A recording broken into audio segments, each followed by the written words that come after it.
Welcome back to Getting Real with Réal Andrews and Alex Urbina right here on your hometown station, AM 1220 KHTS.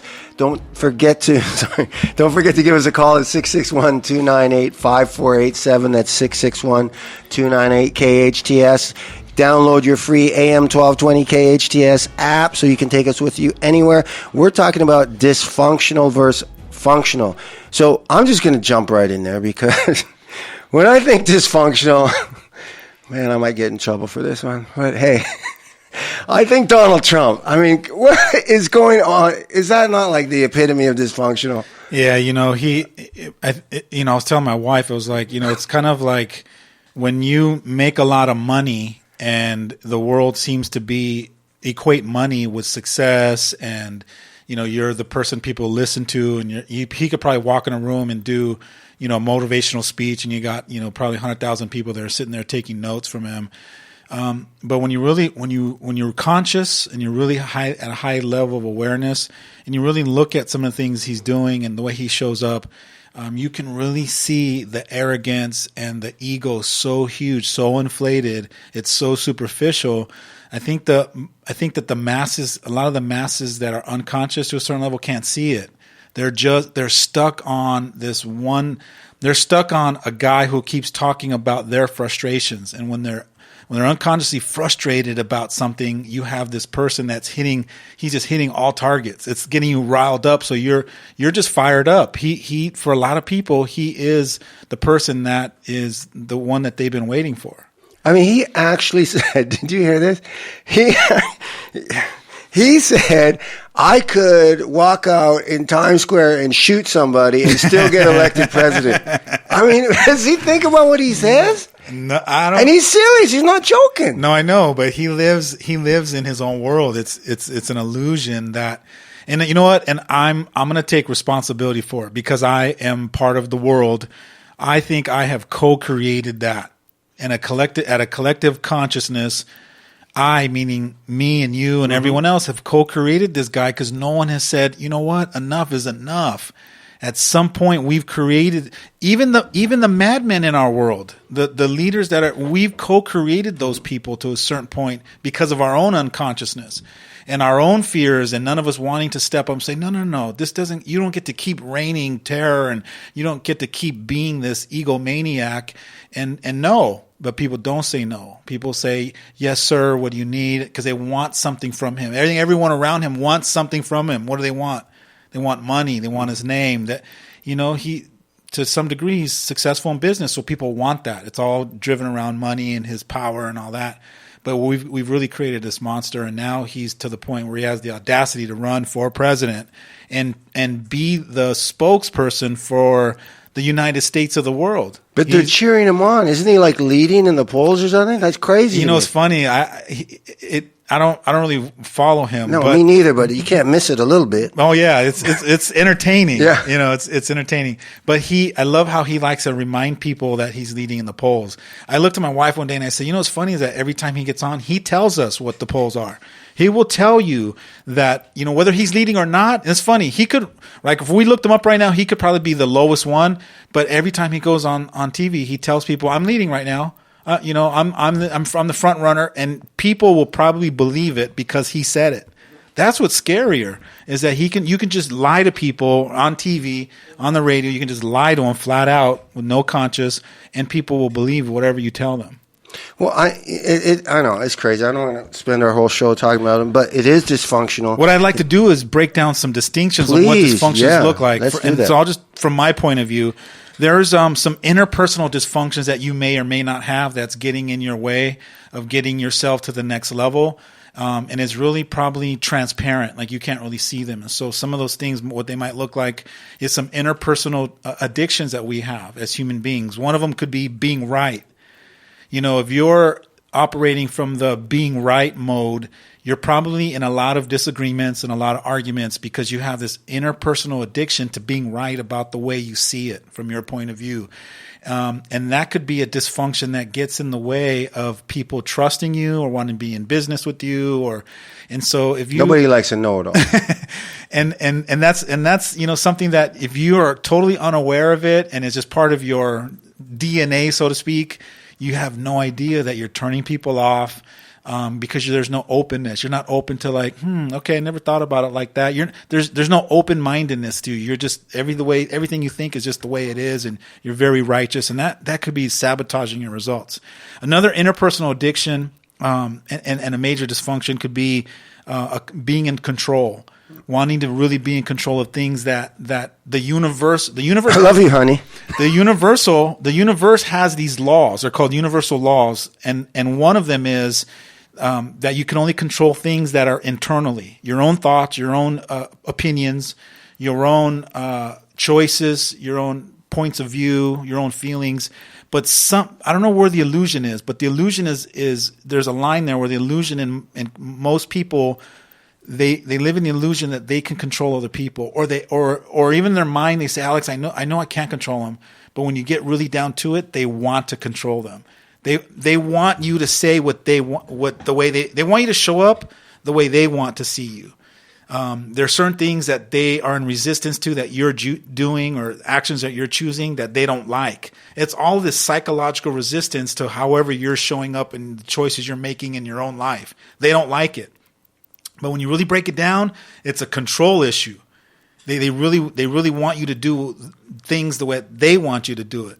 And so that's a dysfunction that if you don't really understand it, and you haven't dove into it, you haven't explored it or self-reflected on it, you're not really dissecting it, you're operating in this dysfunction that's sabotaging you in all areas of your life. And that's one of the main distinctions I go over when I coach people is the universal law of control and no control. And we work on it rigorously, and it's something that I'm very passionate about, because the minute it starts clicking for you and you flip that switch, you're no longer arguing with people. You're less confrontational. You create more peace, more surrender. And that's really what a lot of my clients want, is they're looking for this inner peace. And it comes in the psychological surrendering the psychological resistance of trying to have people or life turn out the way that you want to do it rather than the way it's supposed to unfold.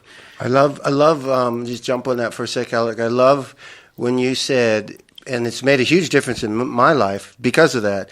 You can't argue with somebody. If argument is basically you saying my way is right.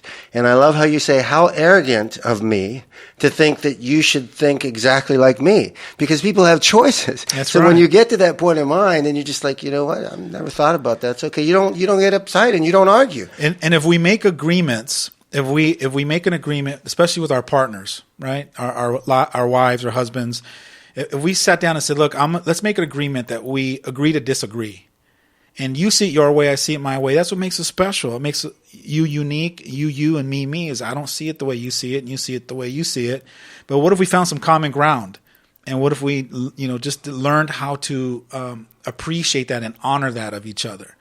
And through that process and through that agreement, what will start happening is you guys will slowly start to meet in the middle a little bit more and a little bit more, a little bit more until you guys are on the same page. But how can you get to that level if you have a dysfunction of being right? You're never going to get to the stage of meeting somebody in the middle. You can't even start on that journey because you have something sabotaging you called you're more committed to being right than creating a powerful relationship with somebody. And yeah, I just wanted one more thing about this, because this was huge for me and my wife, for those of us that are believers out there listening to the show, because it's just keep an open mind. Believers like Justin believers? No, not Justin Bieber. I just want to clarify. No, good. Christians, people of faith. Because one of the biggest problems is the Corinthians, Pastor, and the where the man has the final say. And that's misstrued the wrong way most places. And you said something one day which was a huge aha moment. So just take it for what it is. It's a possibility, but whatever. Because at the end of the day, you are going to agree to disagree. So whether it's the husband or the wife, but we might not agree, but let's come in alignment with this. And when you said that was beautiful for us. It was like, okay, well, maybe we don't agree, but we're going to be in alignment. So it's not like, okay, we don't agree. Now, this is going to be my decision, and you go away, stomp, and not happy. We always, whether it's the wife or the husband or your partner, whatever, if you're not going to agree, but you're going to come in alignment. So you're walking down together. And this is a perfect segue to the distinction of dysfunction versus function. When I coach powerful teams, all the dysfunctional teams, you have a bunch of leaders on the team that disagree with each other, and so they're in disarray. And then the teams that are actually synergy, they got this powerful synergy and they're working together and they're creating these extraordinary results. When I look at the core of what's going on, is they might not necessarily agree with each other, but they align behind each other. It's like I don't really agree with where you're taking us, but I'm in alignment because the rest of us need to, in order for us to move forward, we got to align behind each other. And we're going to align behind this one vision, this one, even if I know better, even if I know that we're going off course, I'm going to align until we get to a certain point where the mass of us goes, wait a minute, we went down the wrong course. And so in that moment, instead of saying, see, I told you, right? You just say, all right, let's regroup. Can I now share my opinion? And then all of a sudden now you got everyone's ear. You share the opinion. Now they're in alignment with it. And then we course correct going down the path that seems to be the better path. See, they couldn't see it before. But when you're not in alignment and you're in disagreement, you've already shot yourself in the foot because no one's listening to you anyways. And you know what I'm hearing you say, and as we're getting ready for Super Bowl, what better, you can see it, right? I mean, it's right there. We see it on national TV all the time. You've seen those. Let's take Alabama. Let's take Alabama. Very successful program. Have you ever seen the Alabama coaches fighting on the sidelines? All the time. Right? But they're come in alignment. Wait. I don't think people heard what Justin said. Justin said all the time, right? But at the end of the day, they come in alignment, and look what happens. Now, you've seen other teams where they fight, and it gets ugly. I mean, they throw down, and they start, because they're disagreeing, and their egos are in the way. But it's because if you think with all those coaches, offense, a head coach, defense, special teams, and then you've got all these champion athletes, that is a team of A-type personalities, and they all have one opinion. It's their opinion. So how do they come and go out on the field and play together? They get in alignment. Yeah, and it starts with a coach that tees up the culture of the team. So in orientation day, you got all these new rookies coming in. And so what you do is you bring all these rookies in and you have an orientation. You say, look, your way has been working for you for so long, but now you're part of a championship team. And so the culture now is for you to get in alignment with the big vision, which is the coaching staff. And I think I've seen it, I've heard it he said in different ways, in different movies. You'll have these characters that'll come up and they'll say, there's your way, there's the right way, the Burger King way, the wrong way, the right way, and then there's my way. And so when you get on a team, you got to follow someone's direction. You got to align yourself with your leadership. You got to align yourself until you've worked your way up to where they trust you and you're now part of the leadership. But you might have been the big dog at that university or that high school, but when you get to the next big leagues, there's somebody to follow. So align yourself with them until you can start working in tandem with them, where they trust you. You got great insight, great opinion, and then they bring you into that leadership, and then now you're part of the leadership.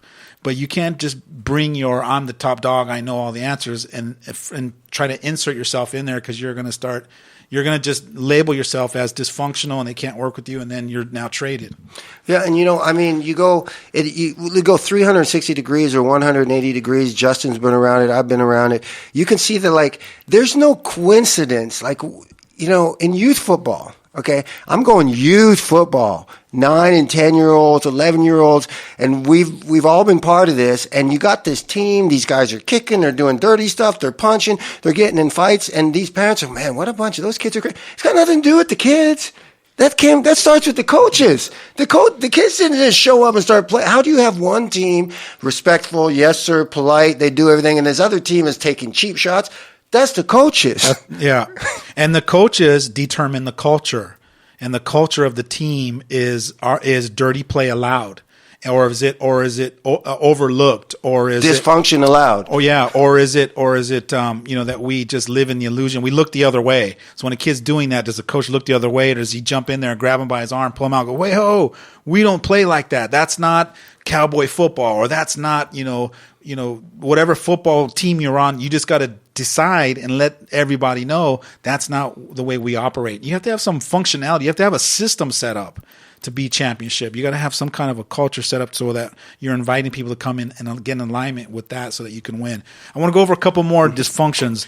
So some possibilities of dysfunctions that you could be operating out of and not realizing that they're sabotaging your results. Another one could be enabling.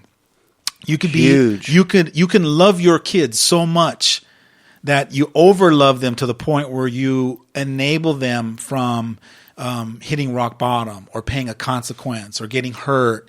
I think it's the major dichotomy of being a parent and really wanting your kids to win, and there's a line between helping them and enabling them. And when that line is blurred and you're not really clear about it, it comes back to bite you when they're 16 or 17. All of a sudden, you start to notice some of the behaviors that you kind of co-created but didn't realize it. That's why it's important as a parent to really start this journey of consciousness really early on so that you can give your kids a fighting chance to be these powerful, confident, responsible men and women in our society that's making a contribution, thinking for themselves, have critical thinking and really kind of flourishing in life rather than the ones that are now and have been enabled by you for so long.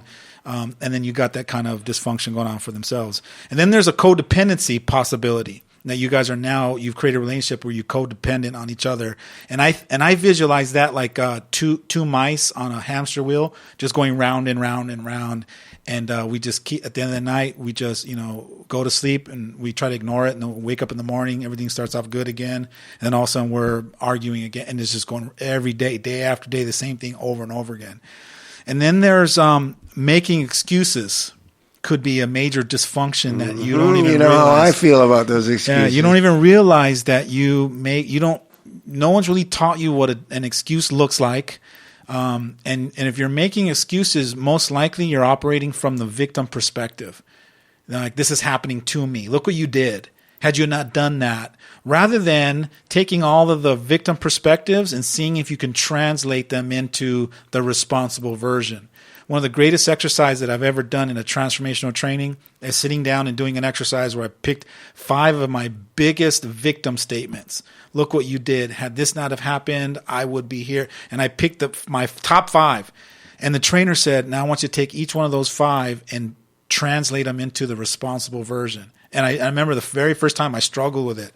And then I did one of them and I shared it with somebody and I twisted in, had I not let this person do this, then I wouldn't to have fallen down that trap. Or had I had, done extra homework and really realized that this wasn't a beneficial decision for me, then I wouldn't have went down that road and failed or whatever. So once I was able to shift my perspective into seeing the responsible version, it empowered me from that point forward to really never have excuses anymore. It was more about taking accountability and looking at how I co-created that result rather than making up excuses.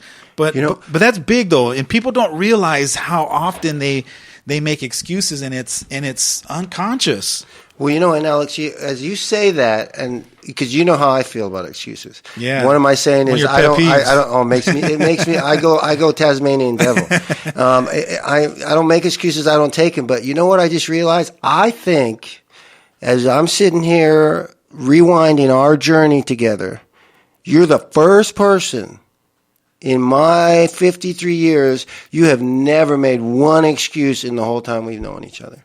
I don't believe that. No, there's got to be a few that snuck in. No, you always take. Now that I think about it, I'm trying to think about it. I don't think you ever have. You always you live by that. I'm right here, right now, because this is exactly where I'm supposed to be, and it is what it is. Because even if this happens, you decided to go there. You know what I mean? So anyways, listen, we got some exciting things that you got coming up that I want to talk about in a couple minutes. We're going to come right back because I know it's been a huge difference in my family because when I get people calling me saying, who is your coach? I want to get my kids in there. I want to get my family in there because we see a difference in your family. I take that as a huge compliment. All right. I love that. We'll be right back. This is listening to Getting Real with Réal Andrews and Alex Urbina on your hometown station, AM 1220 KHTS. Welcome back to Getting Real with Réal Andrews and Alex Rubina right here on your hometown station, AM 1220 KHTS. Don't forget to download your free AM 1220 KHTS app. Take us with you anywhere, 24/7, 365. And we're also on iTunes now. You can go download our podcasts on there and live stream them. That's very exciting for all of us down here at KHTS. So Tom Nobley just texted me, says, wrong. Alex is always making excuses. He is? Yeah, first one to throw me under the bus. Tom? Yeah. Why is Tom like that? Tom's a man? hater. He is a hater. He's like a little boy in a big man's body, but he's up to mischief. You know? Always stirring the pot. Yeah, he is trying to get people in trouble. I love that guy. Yeah, but he makes good hummus. And a little he's exciting, man. He pops out of left field. He thinks his jokes are funny. We laugh just to entertain him, but Oh my gosh, no man. Oh my gosh. So listen, we've been talking about dysfunctional. Being conscious actually is, the opposite of being dysfunctional. And, it's been, like you say, some people see it as a word of being tabooed. But if you're listening to this show, and this isn't for everybody, but for the people that are ready right now, if you want to be better, it's okay to be dysfunctional. You need to be able to look in the mirror and take accountability. And better yet, you need to find a coach that can hold you accountable and help you to see those and be able to take the positive, even though it may seem negative, criticism to help you to be a better person. I know I've gone through a training with you, Alex. My kids have gone through a training with you. Now me and my wife work with you. I mean, obviously, I have about 1 minute a day, if that, extra in my life. So if I'm going to dedicate something in my life, I see great value in it. I think the biggest compliment, not so much, for me and my family, but also a compliment for you. Recently, I've had several of my friends reach out to me and ask to get your information because they see such a difference in my kids, in me and my wife, in my family. So with that said, for those of you who are ready, only you that are ready, because Alex don't play, you got some great things coming up. Tell us a little bit about that. And by the way, you've only done like some mini workshops that I put you in. You haven't done a transformational training, which is coming down the pipeline, and I'm excited for you. Because when you get into a transformational training, it's a whole different ball game. It's really intense. It's very powerful. And there's going to be a lot of healing and a lot of emotional baggage that we store and we tuck away. Unconsciously, we do this, and we don't realize that it's still seeping through our pores. It's still popping up, and it's sabotaging the new moment right now that the present moment gives us an opportunity of unlimited possibilities. We taint them because we bring a lot of our past into it. So I'm excited for you because in this next training that you're going to jump into is where a lot of where the work gets done. It's like the real deal stuff. We get some and it's cool because you got a whole group of powerful people that are all committed to the same game. And so every 3 to 6 months we get together, and including myself, I get to get in there and you get to renew your commitment to yourself and to realizing how magnificent you are and who you are and who you really always have been. One of the greatest moments is when I see people, their eyes just light up and they just get a sense of clarity, and they're going, some of the feedback at the end of the training is, I've really lost connection with what's important and what really matters, and I really needed this. And I don't think, they could have ever gotten to that place had they not been in an environment that's set up and is structured and it's systematically set up for those kinds of powerful breakthroughs.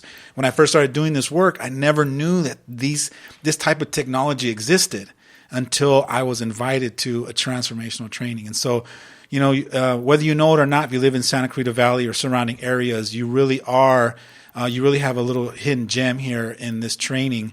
And you don't know it yet because you haven't given yourself permission to just dive in and register for it. But I got a training coming up in February. It's called the Conscious Parent Training. And it's funny because I have people ask me, do I have to be a parent? And I'm like, heck no. if you're a human being and you got a spirit and a soul and you have a mind called your ego, you need to be in it, because it's really about helping you be more effective human being. It's really got nothing to do with parenting, but we are going to go over some parenting stuff, but it's really about your spiritual awakening. It's really about getting, back to the essence of what really makes you magical and magnificent.